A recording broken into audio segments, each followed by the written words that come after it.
Helmet design actually, when we first saw it on him, actually worked better than I had expected that it would. And he's got such a great jawline that it worked out great. His helmet is based on the flying helmet, so you can see the leather around his face. The straps are really like paratroopers' helmet stripes. We started with a sculpt based obviously on Chris's head, and then that sculpt was taken and it was flipped digitally on a computer to cause perfect symmetry, because in fact he's got quite an open eye area, which Chris likes, and I think everyone's liked in the development because it allows for a lot of expression.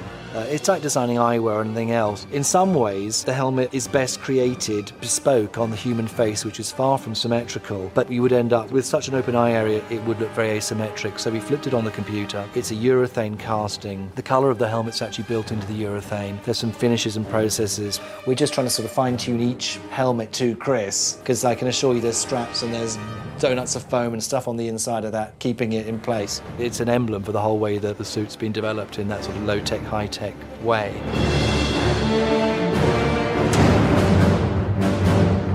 If Captain America's an icon, then the shield is the icon of the icon. Much like the outfit, it's not an obvious weapon. It dawns on him like, I don't need a gun. This thing is amazing. Obviously, aside from just being a symbolic weapon, that he's there to metaphorically shield us from harm and the bad guys, the shield also became a very cool weapon for Captain America, especially when they went from the triangular shape to the more round shape. A triangle is not a very practical thing to use as an offensive weapon. And the comics realized that they went to the circular shield because you could throw it and be like a frisbee and come back, and they show that evolution through the movie. Making it circular gave them the opportunity to really do things visually with it, to bounce it off walls, to throw it around, to have it return to him. And in a comic, this is all important, the visual aspect of it.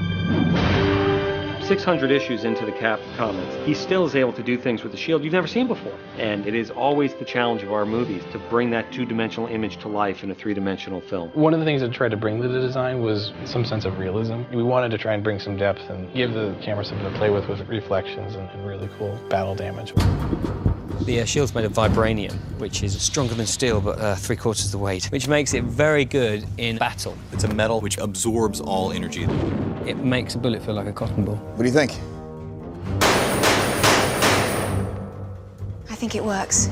Believe it or not, for just a circular shield, we had 6 different sizes. We had different depths. We went through various metal spinnings to try and get the correct shape. We had to get this so it hugged Chris's body, so that it actually fitted his arms. They have so many different shields in this film. We have the heavy shields for the shots where he needs to block myself, or it's going to be a close-up and it's this nice shiny metallic. We have rubber shield when I'm actually knocking someone out with it and I actually got to hit somebody. We've had a couple shields that are magnetic for when I got to slip it on my back. And then we'll use no shield at all every now and then. Every now and then we'll have to do a shot where I have to throw it, and those just CGI it. The toughest thing about the shield was making it believable that this guy could throw this thing, have it bounce off something and take some guy out and have it come back to him.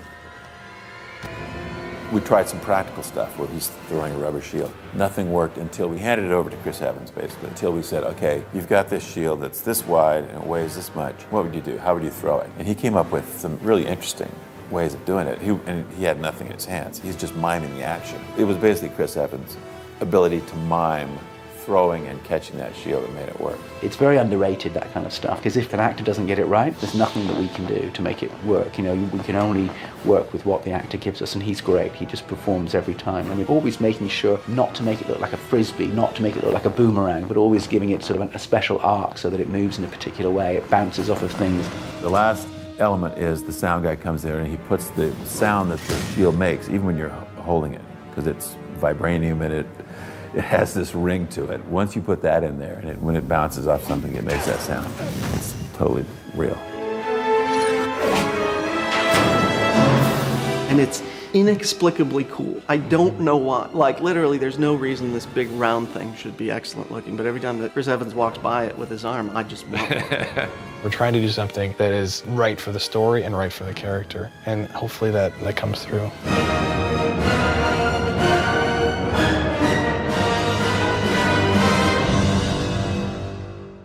Hey, Lisa here with more on Chris Evans. Now, for his directorial debut before we go, Evans also played the lead role.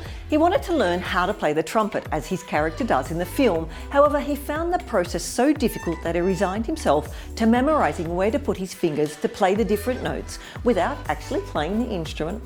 There you go. Now, do you like my shirt? You can get one for yourself in the link in the description.